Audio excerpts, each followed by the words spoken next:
Hey, this is Rachel over at Moonlight Library. I'm here to give you my June wrap up. Wow, we're in July.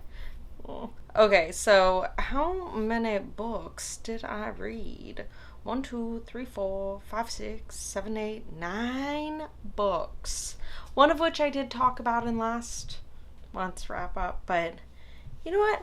Maybe I'll talk about it again, just real quick, just so you know that I did read it in June, and that's me, you know. So 5 of them I read the physical books. 4 of them I own the book. Maths. Okay, anywho, first one is Verity by Colleen Hoover. This is the one I talked about last month because I finished it on like the 1st or the 2nd of the month, and I had like done this Colleen Hoover reading blog and I wanted to be able to add it. This one is like a weird, I don't know, it's kind of controversial between people who like it and people who didn't like it. I did enjoy it. I think I gave it a 4 or 5. Maybe I gave it a 4 because there were certain things that were quite like, I don't know, some of the language and some of the things that came up were a little bit like meh. All in all, I thought it was a really interesting book. It was a strange book. It was very like thriller, but it's like called a romance. I don't know. I guess there's some romance in it, but it's more thriller. I'm not going to get into this again. This is about this little known author who ends up going to kind of help, not ghostwrite, but co-write the rest of this other author's series because the other author is unable to write, unable anything, and it's creepy. She goes to this author's house and her husband, like the author's husband's there. She's like kind of living there and studying Verity, the famous author's work, so that she can write these books. And it's weird. I thought it was interesting. Personal opinion. We're gonna go out of order of what I actually read or when I actually read it, because that's how we're feeling right now. Okay. We're also feeling a little sleepy. It's like the middle of the day here, but the lighting in my house is really bad. What are you gonna do?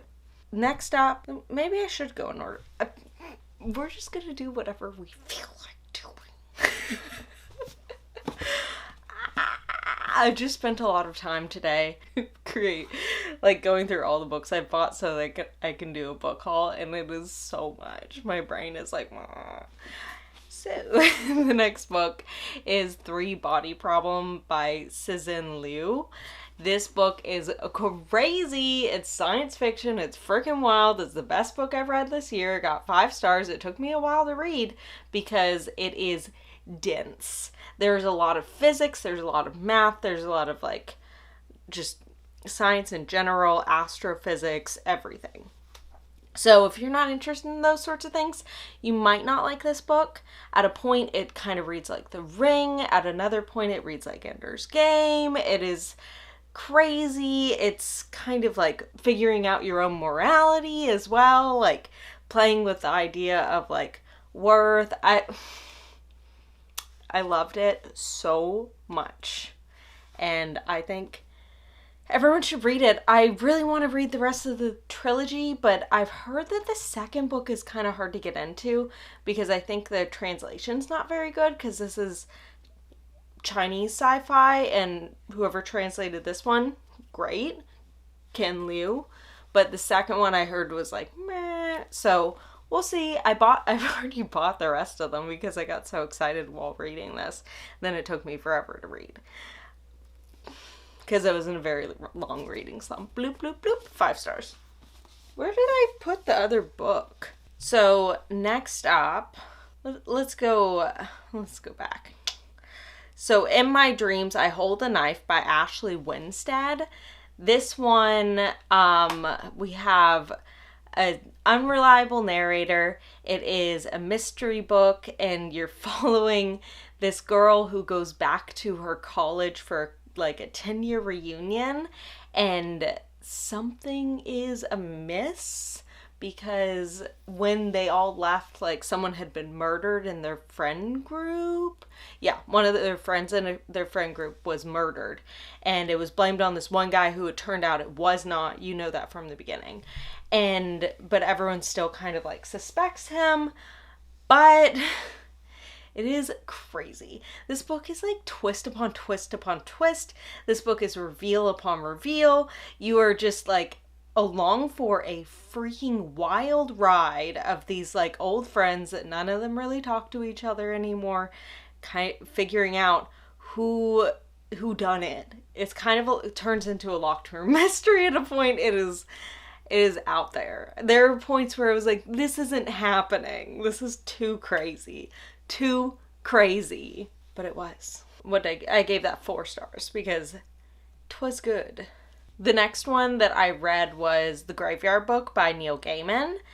This one is about Nobody Owens, who as a baby, like these people come into his house and kill his whole family, and he ends up living in a graveyard as a living boy, but he has like access to the spirit realm to live inside of this graveyard and kind of be raised by ghosts, and then him kind of figuring out what it is to be human, and as well as what happened to his family, where did they go, or like how were they murdered, why were they murdered, what's special about him. Did I say it was a Neil Gaiman book? Anyways, I love Neil Gaiman. I read all of Sandman, and I haven't read much of his actual fiction.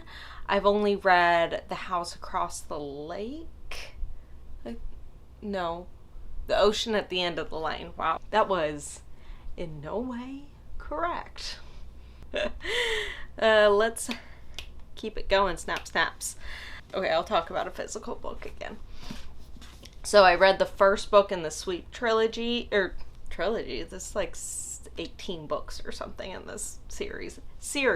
This was a favorite from my childhood, and I'm right now making a vlog that's like my favorite books from when I was like teenager, child, you know. And it's going to span a little while, but you'll see once it comes out. I read the first one in this. This is about this girl who is a witch, real world, New England, and she is like a Wiccan, and she's like a normal high school girl. I'm saying this so horribly. She's a normal high school girl that this guy comes to town, and he is a Wiccan and invites her and her friends and like some other people to a circle, and it turns out that she is like a blood witch, which means like she's an actual witch. So she's kind of coming into like who she is, what's going on with her life. This book series, it's got this like thing where it just kind of wraps you in a very warm blanket. That's what it feels like. I'll tell you more about it once that vlog comes out. Who knows when. I'm right now reading the second one in this. This is like the first 3. I had lost the first one. I had all of them in like the smaller editions, and I still do. I have every single one except for the first one, so I had to buy this big copy. So next up, I read Black Hole by Charles Burns. And this book, it's a graphic novel. I think it's the only graphic novel I read this month. It is about like this crazy STD that does like morphs your body. Like if you get it, you might end up with like a mouth in your neck, or you might end up with scales. Like it's all sorts of weird things, or you might shed your skin every day. Like totally crazy. And it's these teenagers that end up getting it, and it follows multiple different people's stories, and it is brutal, it is sad, it is just lost youth, and I love it. I loved it. I thought it was a very good book. It was definitely pretty haunting and disturbing, but it was beautiful. Okay, and then I read Fierce Femmes and Notorious Liars, and this is by Cheng Thom. I hope I said that correctly. It's this one person who is a transgender woman, and she is in somewhere in Southeast Asia, I believe, and she decides to leave her. This is like a hard one to describe. It is so freaking crazy. I read half of it, or not half of it, but a little bit of it, thinking it was a memoir because it's called Fierce Femmes and Notorious Liars, a Dangerous Trans Girl's Confabulous Memoir. It's not a memoir, especially once you get to the point where there's murder and magic or something, you know?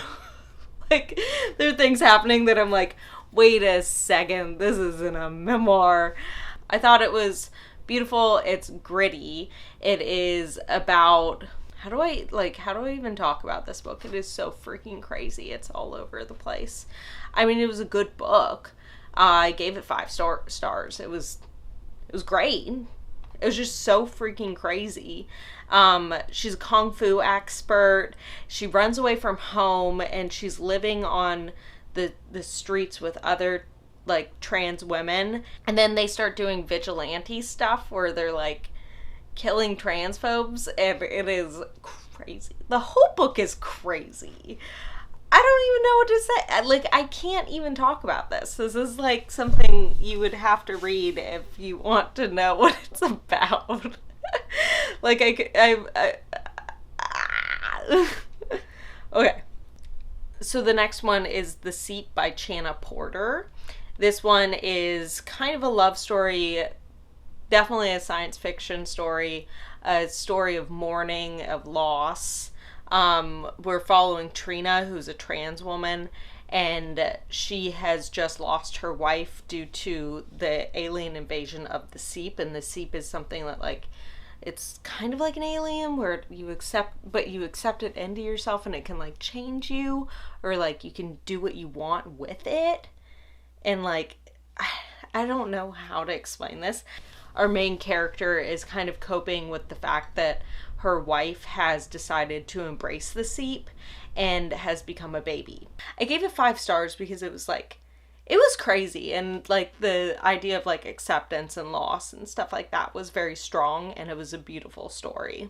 The last book I read, oh my gosh, I keep calling it Only Lovers. All the Lovers in the Night by Mieko Kawakami. This is my first time reading Mieko Kawakami.